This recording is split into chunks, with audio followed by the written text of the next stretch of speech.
Welcome, everybody, to this week's episode. We really appreciate you joining us. This podcast really shows us how we can all learn, live, and thrive off of each other. By sharing our knowledge through our conversations, we will impart some knowledge whilst learning ourselves how to progress even further. Here is your host.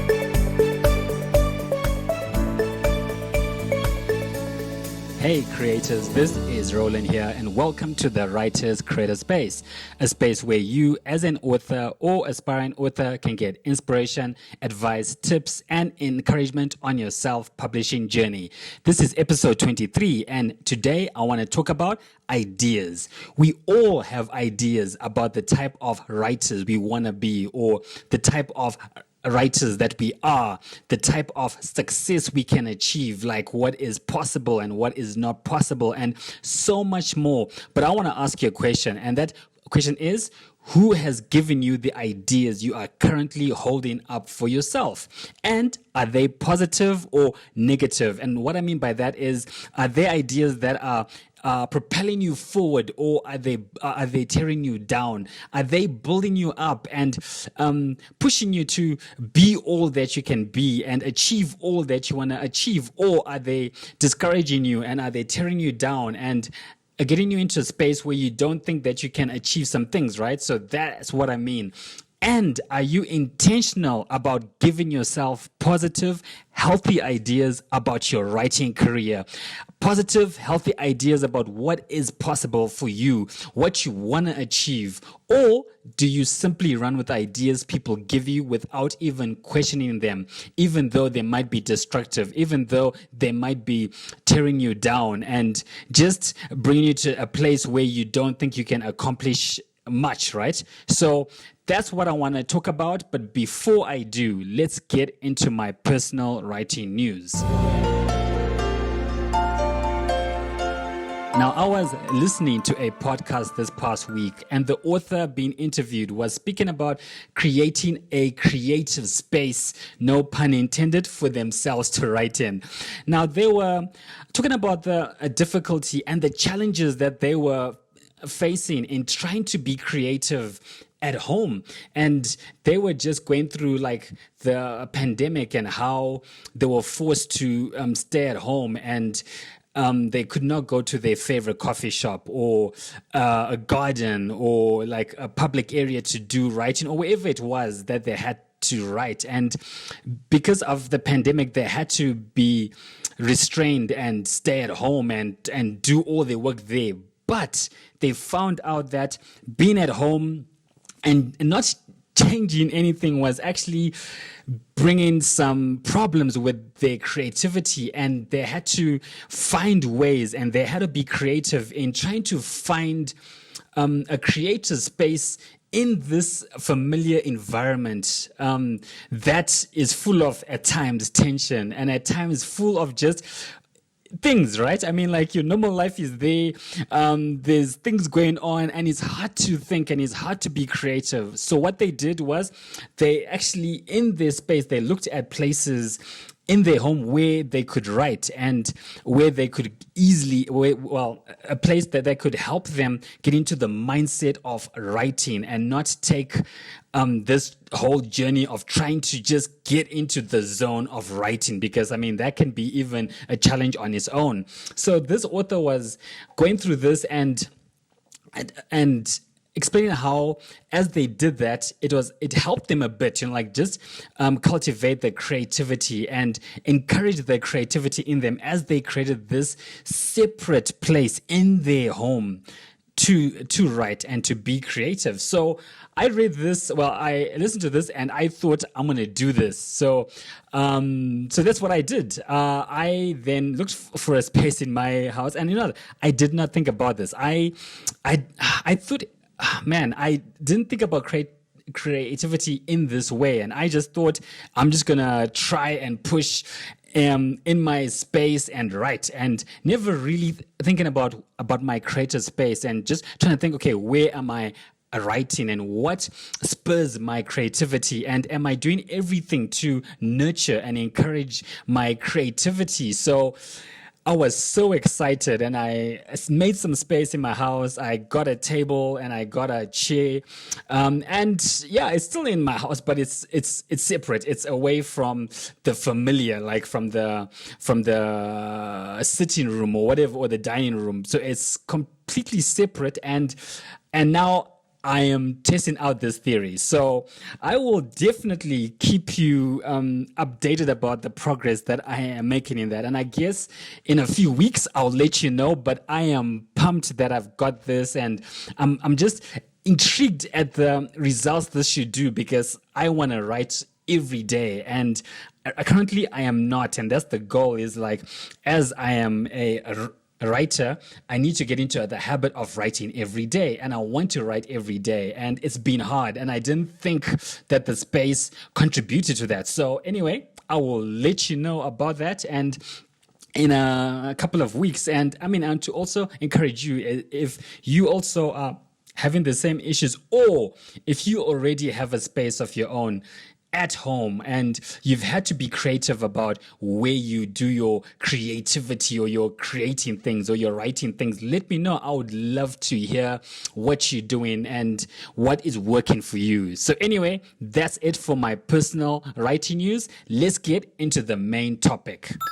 Now, like I said, I am talking about ideas, and the ideas we have about our writing career will determine where our future, right, will determine if we succeed or fail, and where we get our where we get our ideas are very important. So this is a book I've been reading, and it just, there are a few quotes about this thing about ideas and how powerful they are that I would like to share with you. There are 6 quotes that I want to share, and I hope they inspire you like they inspired me. So let's get into it. Now, quote number 1 says, "Ideas are more powerful than death, and ideas produce everything."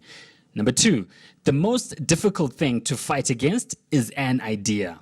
Number 3, "Ideas can be transferred and live on for generations." Number 4, "The only way to defeat a bad idea is with a better idea." And I love this quote. I love it. One of my favorites. Number 5, "Ideas are destroyed by ideas." Number 6, and the last one, "You cannot live beyond your philosophy and belief system. You will only change when your philosophy changes, and your philosophy will only change when your ideas change." Now, that is so powerful, and I love that. So, as you can see, ideas are very powerful. And as we look back on all these quotes, I love, like I said, the 4th one, where the only way to defeat a bad idea is with a better idea.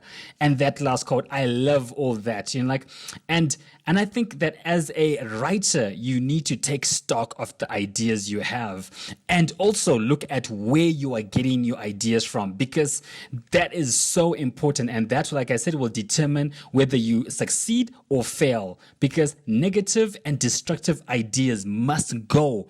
And the only way that can happen is by giving yourself better ideas, because remember, ideas are destroyed by ideas.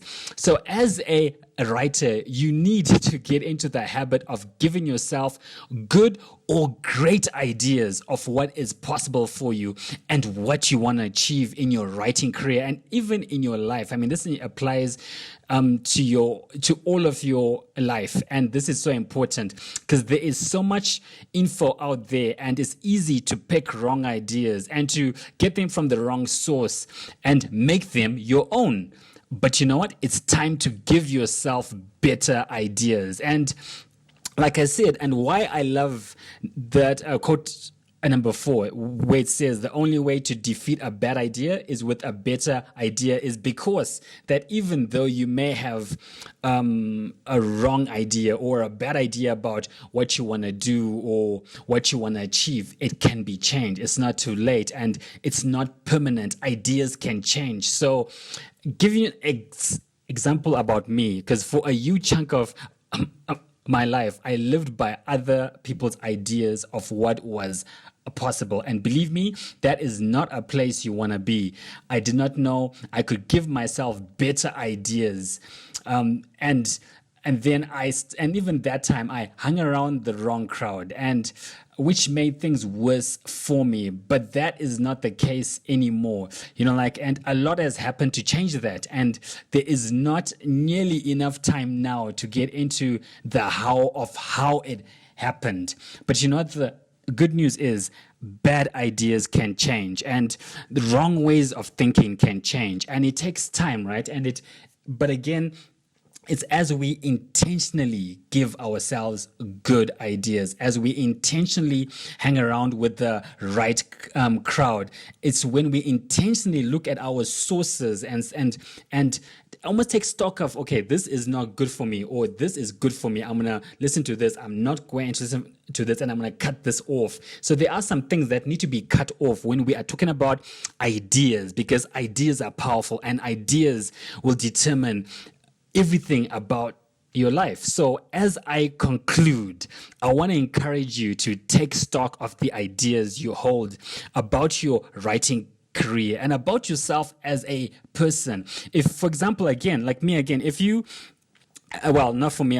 For me, like I said, I grew up with the way I grew up, and the people I used to listen to. I hung around with the wrong crowd, and I believed a whole bunch of things that were not correct, right? And that became my truth. And in the end, when someone told me that I could write, and when I even began to write, I didn't believe I could become a writer. I didn't believe I could achieve the success that I am achieving, right? So all these things, and that's the same thing, is that if you are around an environment that tells you, or if you grow up thinking that I can't be this, or I can't be that, or I'm always going to be this, or I'm always going to be that, then now when you want to break out of that, when you want to achieve success, or you want to be a best-selling author, guess what? If you always had this negative idea about yourself, then of course it's not going to happen. So again, ideas can change, and there needs to be work that needs to be done with that.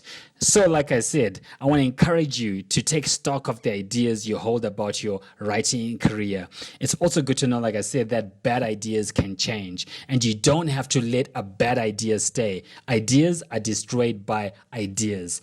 But I also think that the statement that says the most difficult thing to fight against is an idea rings true, because it's not going to be easy to fight off negative or bad ideas. You need courage to change all that. You need to be have a never say die attitude towards this. And remember, give yourself good ideas, and that needs to become a habit, a part of who you are. And question as well the ideas that are given to you.